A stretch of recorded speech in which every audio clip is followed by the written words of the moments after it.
This resume hearing is in the matter of case number CFI 050-2023 and is being held by way of video conference before Justice Robert French, appearing from Australia. Any orders or directions made during or after the course of this hearing will be issued by the registry in Dubai on the judge's instructions. The claimants are represented by Hadif and partner. Lead counsel is Mr. Tom Smith, KC.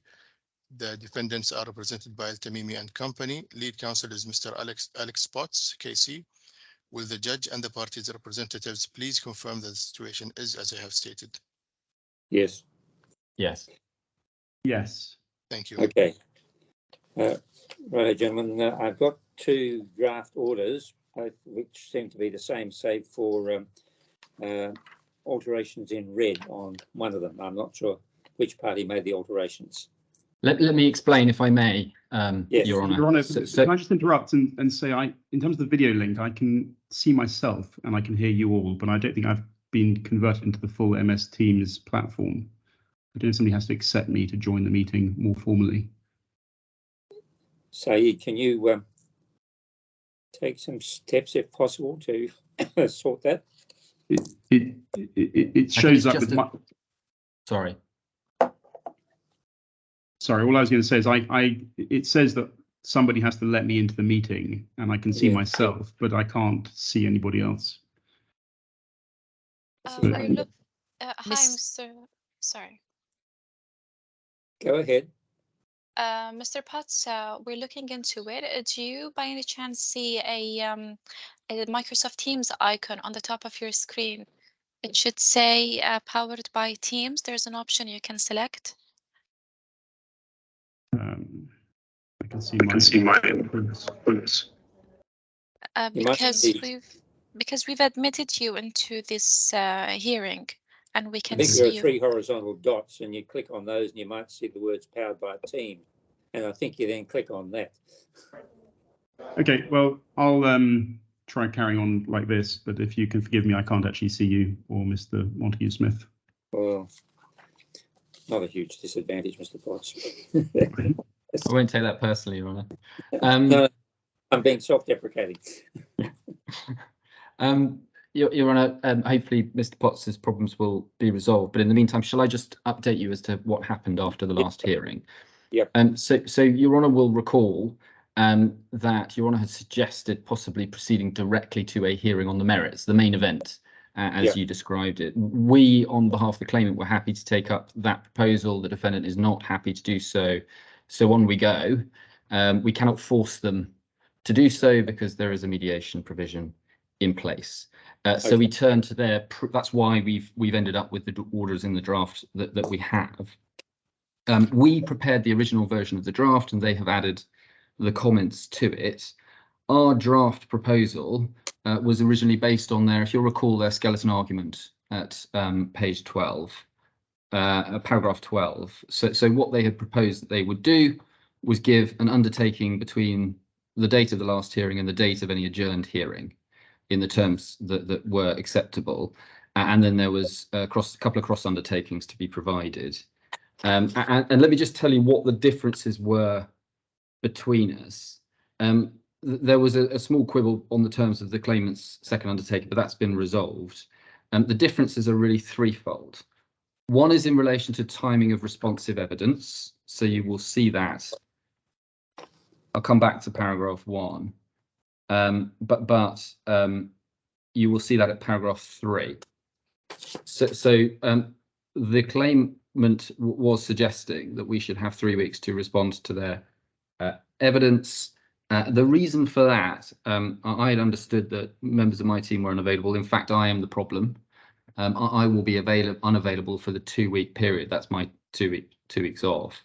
Now, I mean, if we were to get 2 extra business days, then I would be able to come back and review it, and that would take us, I think, to the 5th of September rather than the 1st. I don't know whether or not. Sorry, paragraph 3, you're saying 5 September? Well, yes. I mean, that just gives me 2 working days to review the evidence. I just want to make sure. Yep. Okay. So that's the first issue. The second issue is on the wording of the undertaking itself. and I've raised this with my learned friend, but he hasn't been able to take instructions in relation to it. You will see it, the undertakings are at paragraph 1 and 2. Sorry, if we go to page 3, they're at paragraph 1 and 2 of Schedule 2. And there are 2 issues between us. Now, we can't force the defendant to provide any undertaking. So if they're not willing to offer it, then we will have to ask you for an order in relation to it. But the undertaking that is being offered is firstly limited in time. So it expires automatically. You will see that paragraph 2 on the 29th of September.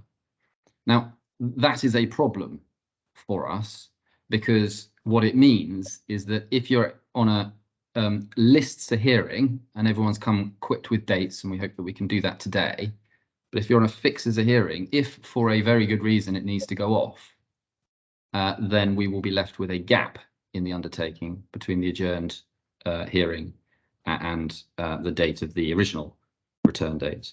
That's not likely to happen. It's very unusual that a hearing is fixed and then has to be moved, particularly at this distance. But I have seen it happen. I've seen it happen for illness on the part of a judge, illness on the part of a counsel.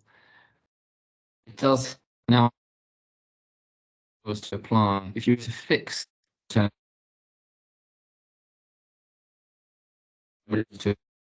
Sorry, I'm not hearing you well. Your sound's just broken down. That problem, if I don't know if you can hear me, but that problem can be dealt with by a leave, can't it? Automatic release subject to leave to apply for an extension. Mm. Yeah, well, sorry, leave to apply for an order. You can't apply for, as you rightly say, the court cannot make an order compelling someone to give an undertaking or extend an undertaking.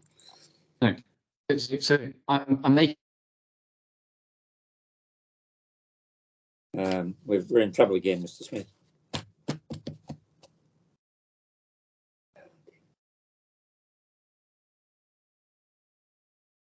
Is it there a problem?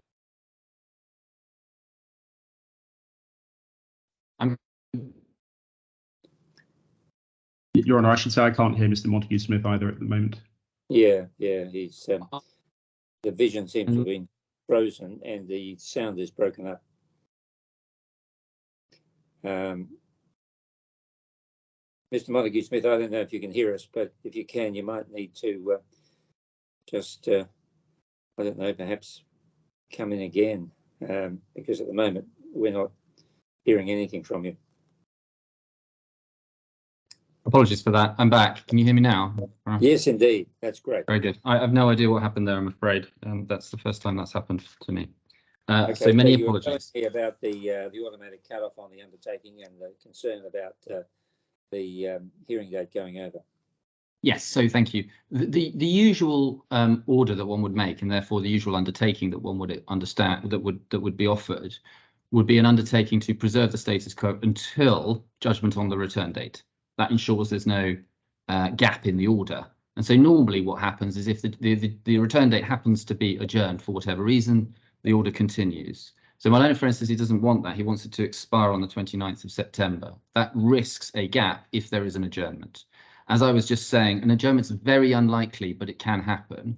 It would ordinarily be an order of last resort. But it, in these circumstances, if there was an undertaking or an order in place, then it would be an even more heavy thing for the court to adjourn. So that's why we've got a bit of a sticking point. In relation to the actual timing, then we can see that we can certainly find a date between the parties. The dates that are mutually available appear to be, and I can give you a list of them if it's helpful, Your Honour, if you're able to actually fix it today. So they're the 11th, the 12th, the 14th, the 15th, 18 to 20, 22 and 25.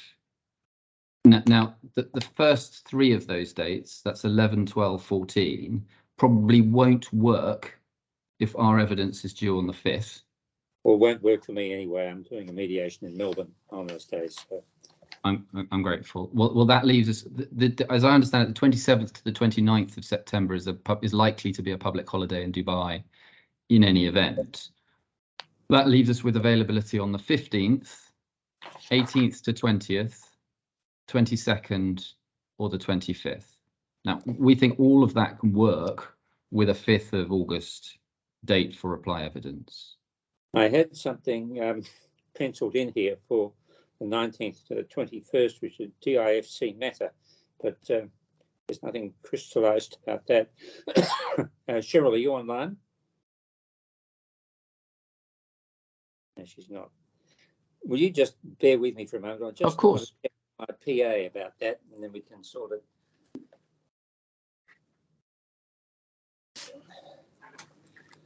Can I just ask, is the 22nd of September a goer? That's on my list, and I understand Mr. Potts is available then as well. Okay. Well, what we can do is provisionally list it for that date. It'll be either me or another judge. Unfortunately, there seems to be another Dubai matter listed for an appeal, which goes for 2.5 days, which I find hard to credit. But anyway, there we are. I'm sure you'll find something to talk about. Very good. Sure. Yes. So, Mr. Potts, would that suit you, the Friday the 22nd? Yes, that would work if that's the first available date. Yeah. All right. Okay. Now, what I can do is fix it for that date, and we'll make some directions to that date. So let's work off that on the basis that date's going to be the hearing date, Mr. Montague-Smith. So Thank you. You'd like to... All right, very good. And then the number 2, then paragraph 2 is not controversial. The defendant's evidence will come by the 18th of August. And then number 3 is the only other controversial direction to that hearing other than the undertaking. And that sorry, is the 1/5. Let me just check what's not controversial. So Schedule 2, the interim undertakings 1 and 2 are okay? No, sorry, that is controversial. That was the point that I was raising. So my learned friend is suggesting that they should only give an undertaking which expires on the 29th of September. Now that should work, but it won't if there is a adjournment of the 22 September hearing. Yeah. So the normal undertaking, the normal order would be to preserve the status quo until the return date. And actually that was what was intimated in my learned friend's skeleton at the last hearing, until the return date. Because if otherwise, if the judge reserves, then we're going to have to make an application or extract another undertaking. If the hearing is adjourned, then we're going to have to do the same thing. Well, the condition of the release is simply that the return date hearing does not take place before, or in the event that the return date hearing does not take place before 20, So it's going to take place before 29 September. So the release condition cannot be satisfied unless we vacated that hearing date. Yeah. But that does happen. That's my point. It does happen. It can leave a gap. Yeah, well, I think there won't be an automatic release. So somebody's got to either seek a release. Well, that's the term of the order, is that it will be an automatic release. It won't be an automatic release because if the hearing date proceeds on the 22nd. No, I understand that. But the short point I'm making is the reason why you normally have an order to the return dates is because the hearing can be adjourned at the last minute, or because the judge can reserve. So that's why it normally goes to that point. My own friend doesn't. He just wants an automatic release, and that is what he's written in his schedule. Yeah, 2. I understand that. If the hearing date, if the hearing proceeds on the 22nd, and the judge, whether it's me or someone else, reserves, the hearing has the return date is the 22nd. It's before the 29th, and the undertaking is not released simply by virtue of the fact that the judge reserves. Yeah, I can see that. Okay, so what I will do is, I'm subject to what Mr. Potts might have to say. I'll put a liberty to apply into the order. So if there's a problem and you can't resolve it between yourselves, then you'd have liberty to apply in the event that there's no extension of the undertaking for an continuing interim relief. I mean, the undertaking is just a consensual injunction anyway, so. Yes. Exactly. Well, I was going to ask you just to resolve the problem now, because, I mean, it's very difficult to see a situation where the court adjourns on the 22nd to the 1st of October. It would have to be only for very good reasons. But the court would say, no, we're not going to extend we're not going to issue an order to fill that gap. And so we might as well do that now. Now, if that means I have to make an application, then I can do that. But it seems a bit unnecessary. I'm not quite sure what concern my learned friend has. I think he's. Well, maybe I should have thoughts about it. Perhaps that's the way. Okay, Potts, over to you. Yes, Your Honour. I mean, we're not actually trying to be difficult, and if anything, I would say my client should be commended for actually offering some sensible undertakings to get us to a return date. The concern simply is that we wish to oppose this injunction application. We recognise that we need to have some directions to a hearing, but we wanted to ensure that the return date is fixed and it's not left indefinitely hanging over us. Now, if Your Honour is willing, in paragraph 1 of the order, to fix the hearing today as being a return date here on the 22nd of September, then with that hearing date, the 22nd of September in mind, we wouldn't grumble particularly about Mr. Montague-Smith having until the 5th of September for reply evidence. We don't think that is necessary, but frankly, it will be academic if the hearing is on the 22nd. So paragraph 3, the 5th of September, can be accommodated. Your Honour is already, in a sense, steps ahead of us, but paragraph 8 does have liberty to apply. Yeah, already drafted in. And the point is that if, in fact, we get the 22nd of September, the interim undertaking continues until then, and the court will either make its order on that date, not granting an injunction, or the court will grant an injunction on that date, or if the court needs to adjourn or reserve, the court can give further directions with respect to the interim period at that point. But the court will be properly informed, because at that point the court will have seen our evidence, the reply evidence, and the parties' submissions from both sides. The court won't be proceeding on an ex parte basis. So it's perfectly normal, in my respectful submission, ad odds and Mr. Montague-Smith, to volunteer the sort of interim undertaking that we are offering in Schedule 2. And what that is designed to do is simply to hold the ring until the return date. And if you were to step back to test that proposition, ask yourself, well, what would have happened if the court had granted an ex parte injunction order, or to grant an ex parte injunction order today? The court would ordinarily be fixing a return date in short order to come back on the return date. The injunction would only last until the return date. It wouldn't last for some indefinite period beyond the return date. And so the approach we're taking is entirely conventional and is simply designed to ensure that the return date happens as soon as possible. So I would respect, it's not a matter in my submission for either my learned friend or the court to seek to persuade us to rewrite our client's undertakings. The key feature is simply to bear in mind that there is liberty to apply to Mr. Montague-Smith if, for whatever reason, he needs to apply to adjourn the hearing, or if there's some emergency requiring it to be vacated, requiring some further interim order to be made beyond the current undertaking. May I respond briefly, Your Honour? Yes. Yeah. Firstly, this is not an ex parte hearing. This is the inter partes return date in the first place. Secondly, my learned friend is absolutely right. The ordinary order would be the injunction would continue until the return date. That would be the order. There wouldn't be paragraph 2 of his undertaking. There's no need for that. And the only thing it does is it creates the potential for a gap in the protection for my client if there is an adjournment. That's all it does. And if Your Honour is happy that in those circumstances we would simply think it through. What might happen if there was an adjournment? So we get to the 21st, somebody falls ill, the return date goes off, and then that goes back to a month later.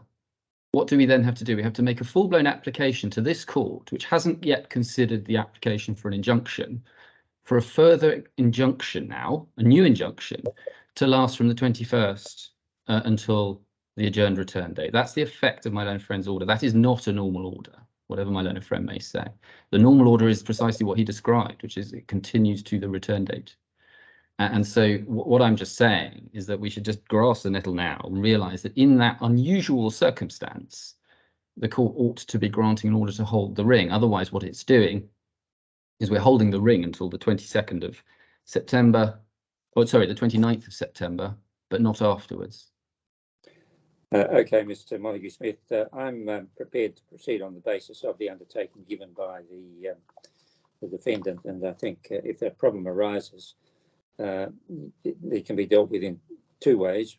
Firstly, by a discussion between counsel, and alternatively, pursuant to the leave to apply.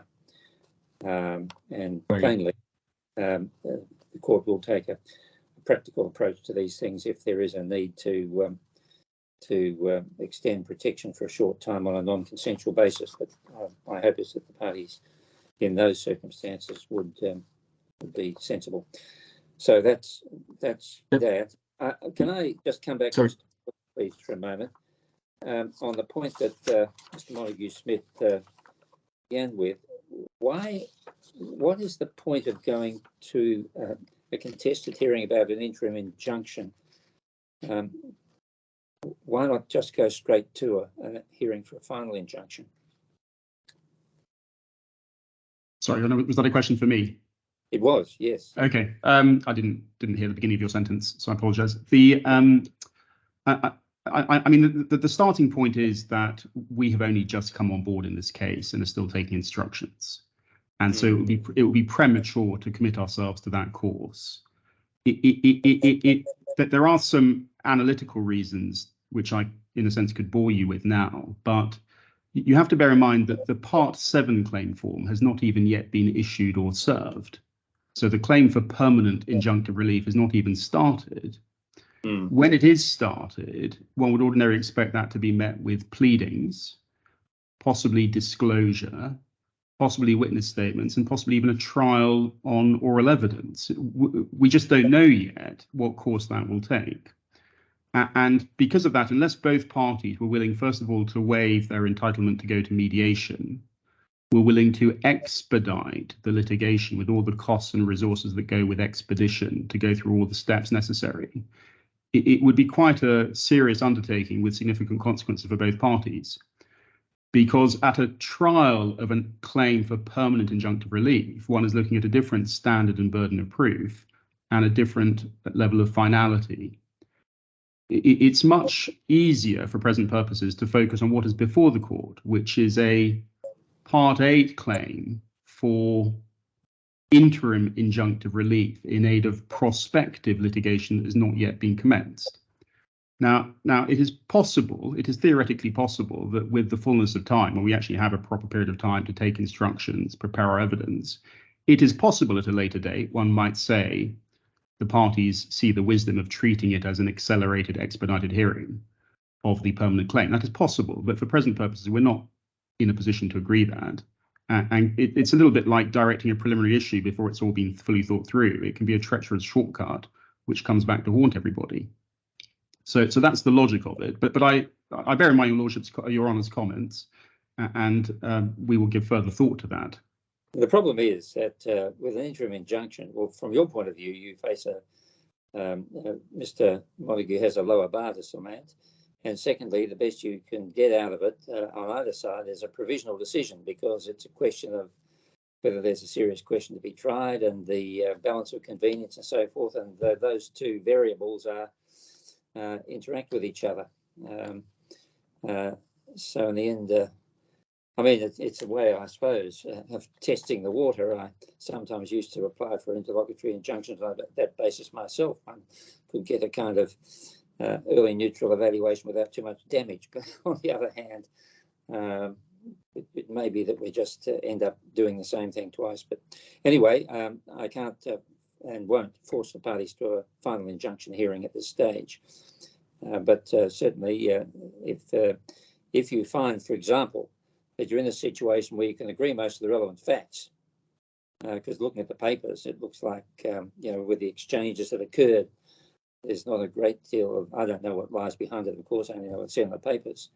there might well be room for an agreement on the facts with documentary support and submissions, and that could be the hearing. But anyway, it's a matter for you guys. Your Honour, there was one further point. For what it's worth, we're rather in your camp on that issue. But there is, my own friends, the defendant's entitled contractually to go to mediation, and before we can start proceedings, and unless they waive that, we can't do it that way. So that's it's in their gift. The only other tiny point that there was on Schedule 2, Paragraph 1, which was the original undertaking, and we suggested that perhaps the better wording on the second line was that the defendant will preserve the status quo as at the 28th of July, which simply extends the previous undertaking that was given.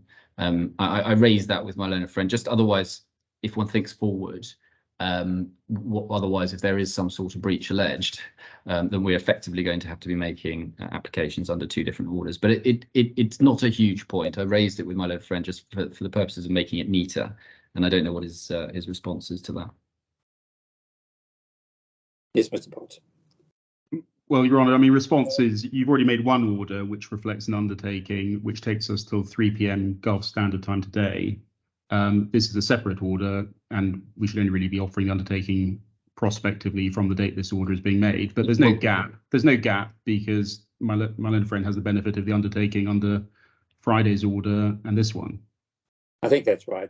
So I'll leave it in. Well, not that I can do anything about it anyway, but that's that.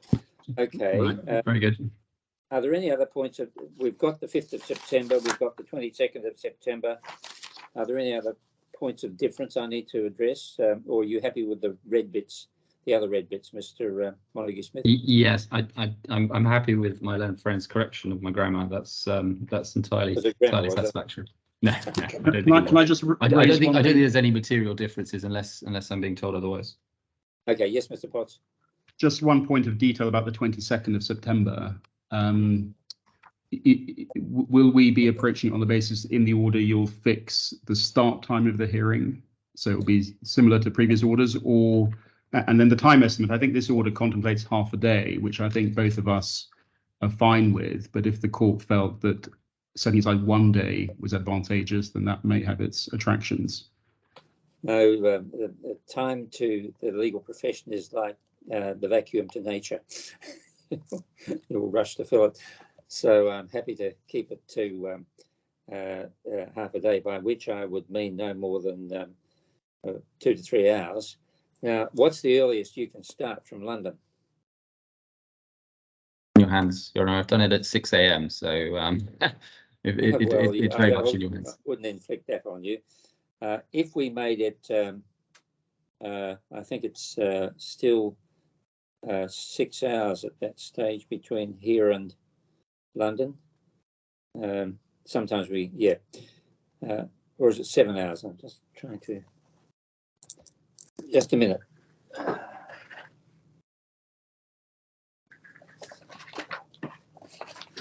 Sorry. It's 7 hours, Your Honour. 7 hours. Okay. Will it still be 7 hours in September? I never can remember when the clocks change. I think our clock stays the same. We don't move to daylight in the west here, but it's a question of when your clock moves, I think. Yeah. Well, what I propose is to start at if we started at 2 o'clock Perth time, that's 1400. So that would be 7 o'clock London time. Is that unbearable? Good. That's absolutely fine. I'm doing the same thing on Friday, so it's perfectly normal. Yeah, that's 10 a.m. Dubai, I think. Adam Constable, now Sir Adam, I see, would start at an arbitration we were doing together. So, but you have to have stamina for that sort of thing.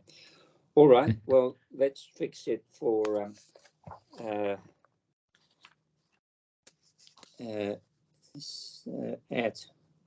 and now if I make that, that'll be 10 o'clock. What do they call it? Gulf Central Time or Gulf? Gulf Standard Time, I think it is. Gulf Standard Time. All right. GST. 10 a.m. GST. Okay. So we've got the relevant recitals, and then we've got hearing matter listed for 1 p.m. is adjourned. Further hearing of the application for interim relief on notice to the defendant is hereby fixed for 22 September 2023 at 10 a.m. GST, and I'll write in 2 p.m. Perth time. We'll take out or on the first available date.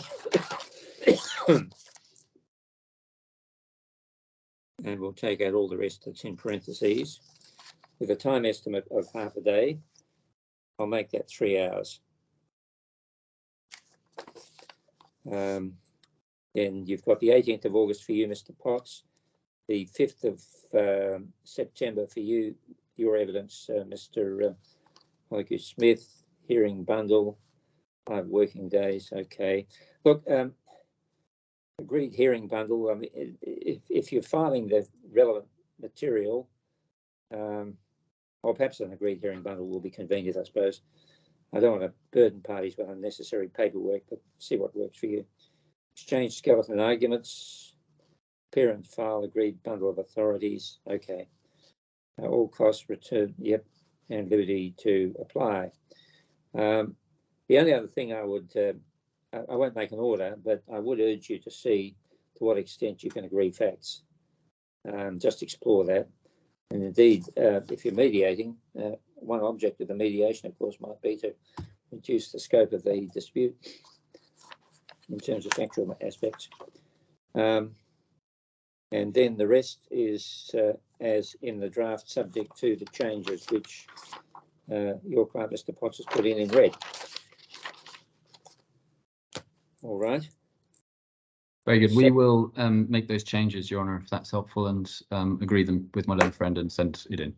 Send it to the registry, and then they can issue it accordingly. They'll run it past me, I guess. But no, that's great. All right. Well, thank you very much, gentlemen. I'm glad that we've at least got some degree of consensus, and let's hope the mediation makes this go away. Very good. Thank you. Okay. Thank you. Thank you. Bye-bye. Bye-bye.